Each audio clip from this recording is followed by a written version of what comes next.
morning, mystery detectives, and welcome to Skills. I'm so excited to have you guys in here this year. For those of you who I have not met yet, I am Mrs. Gill.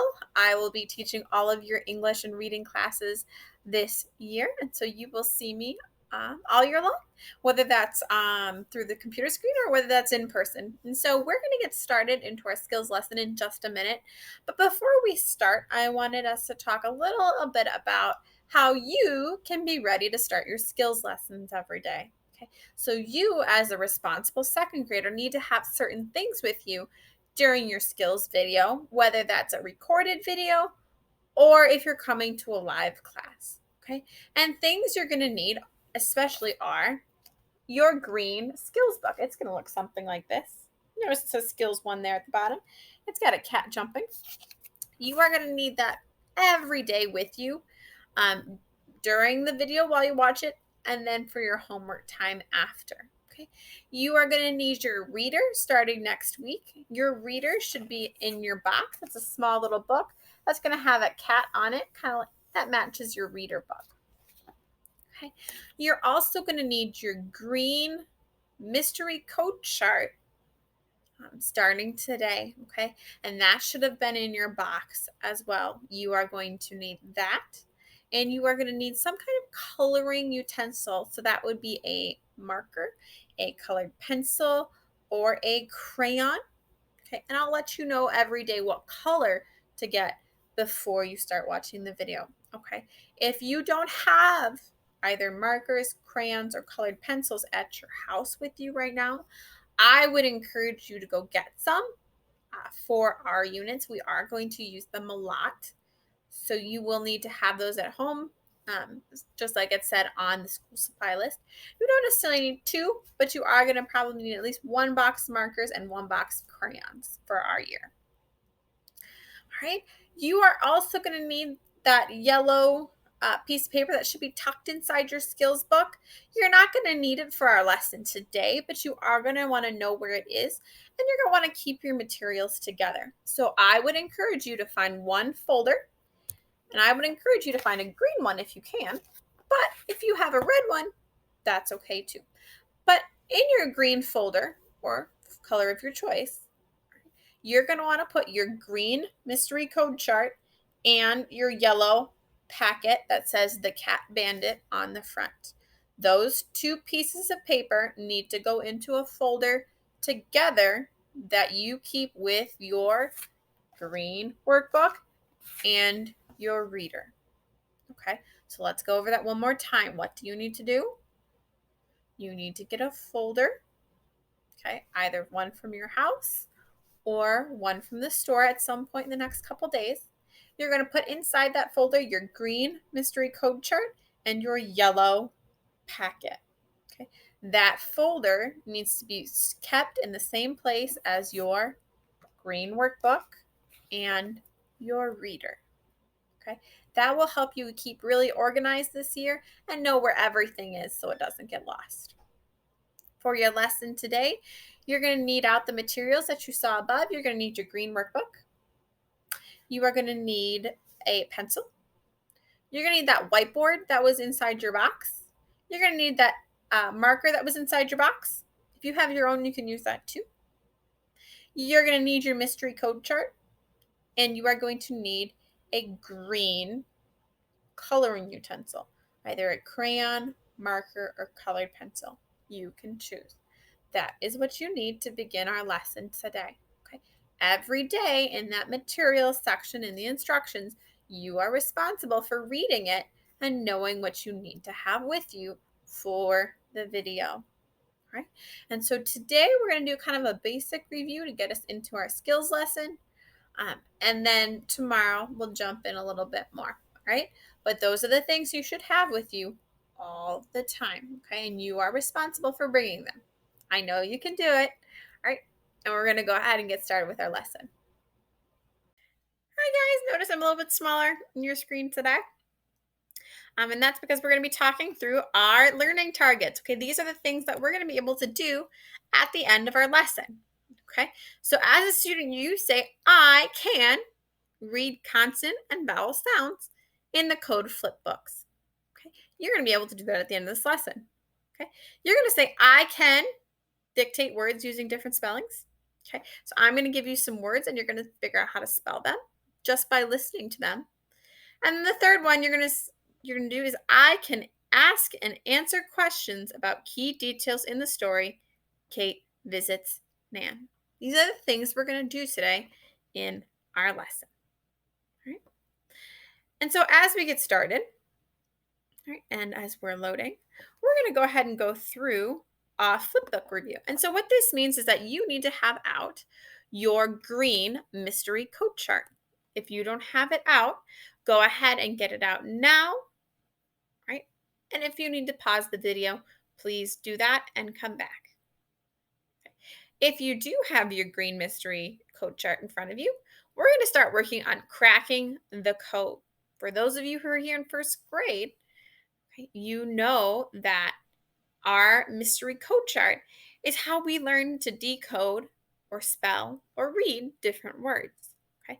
And once we know the code, reading and spelling become much easier. So this year we're going to work on cracking that code.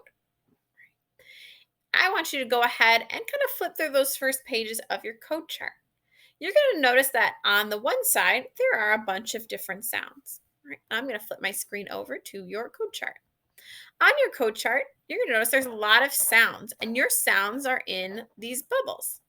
So for instance, on page 5, you're going to notice that there is this sound, and this sound is the sound. Notice the sound is spelled with the letter R, but there are 1, 2, 3 different ways to spell the sound.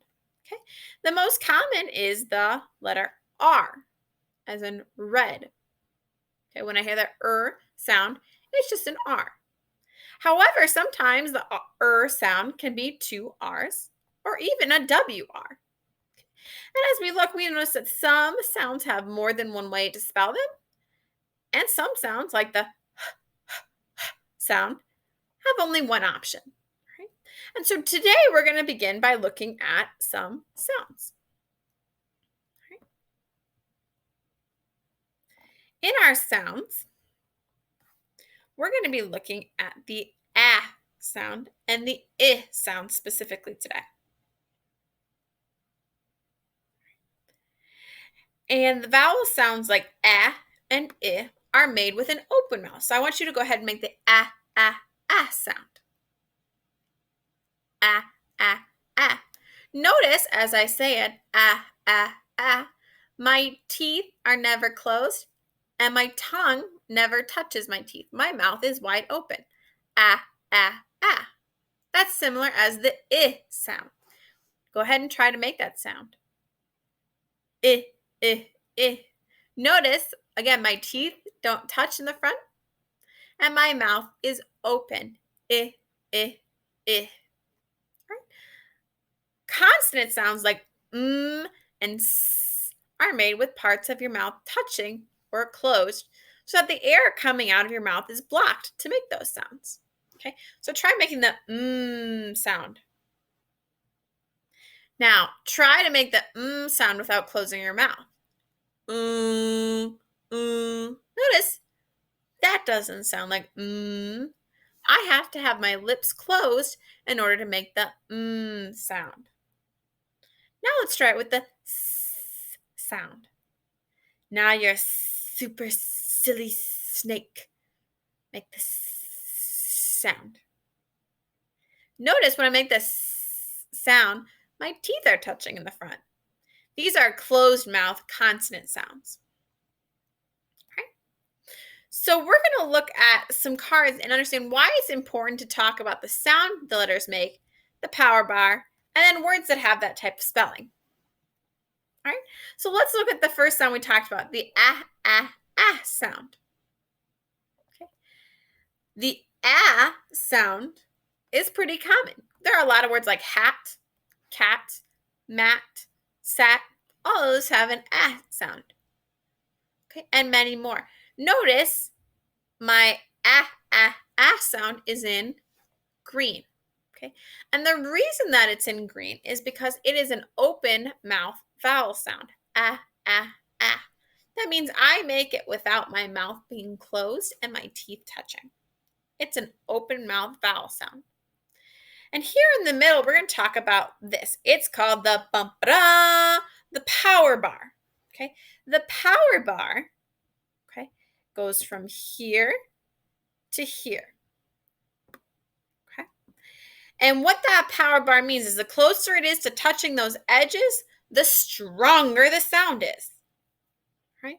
So as I look at the sound, is that sound pretty strong when spelled with just an A? It is. It's a very strong sound. Notice my power bar, which is right in here, okay, is almost touching those edges. That means it's a strong sound. And that most of the time you hear the sound, it's going to be spelled with just an A. So for instance, when I hear the word captain, I hear that first little ka. I hear the sound. I know that most of the time it's just going to be an A. It's not going to be an AI. It's not going to be two A's. It's just going to be one A making that sound. Okay. Let's look at the other sound, the I, and look how strong that sound is. Okay, notice again that this time we're looking at the I sound. It is also a green card. Now, what does it mean when the sound is green again? It means that it's an open mouth sound. I. And so the reason that that card is green is because it's an open mouth sound. Now, look at the power bar. Is it a strong sound or is it kind of a weak sound?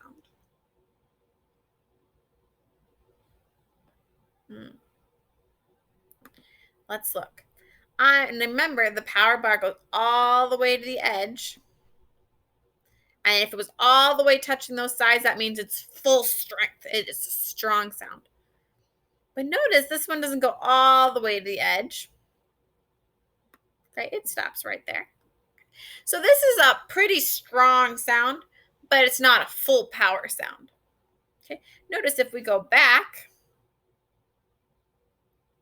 to our other slide, notice the sound is pretty close to being full, but the I sound has a little bit more room. So that means that there's probably another way to make that I sound that's a little more common than the other way to make the sound. But we know because it's pretty close to being a full strength sound that most of the time when we hear the word I in it, a word with I in it, we know that it's going to be spelled with one I, not two I's, not IE, just one I. So for instance, the word hit, it. I can spell that I sound with just one I. Right? And so now we're going to go ahead and open our mystery code charts. Okay? Because we've learned about two sounds that we know how to crack the code on. Right? So go ahead and grab out that green coloring utensil that I asked you to have and that green mystery code chart. Right? Pause the video if you need to go grab them. Okay? And we're going to be opening that green mystery code chart to page. We got to erase. We're going to be opening it to page 7. Okay? So you're going to be looking at the pages and you're going to notice up here.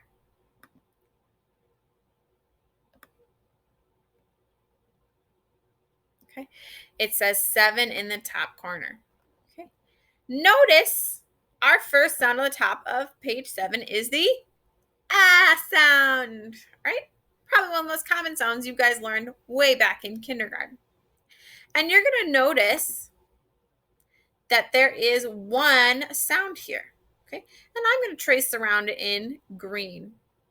And I would like for you to trace around in green as well. So pick up your green coloring utensil and color around that sound. Notice there is only one way to make the sound. Okay, there's only one sound next to it. So whenever I hear an sound, right, I know that I'm going to spell it with one A. Right? Anytime you hear it in any word. But let's look at the I sound right below it. Notice it has one, two sounds to make an I sound. Okay, we've talked about this first one. And so we're going to color the edges of this I sound green. Right? You're going to color it green. Okay. You are not going to color this one green because we haven't learned it yet. But as I look over, I notice that my power bar on my I sound in the I is almost full, and my power bar, and I'm going to zoom in just a little bit, my power bar on the Y is pretty small. Okay, notice in here, my power bar is just this little piece right here.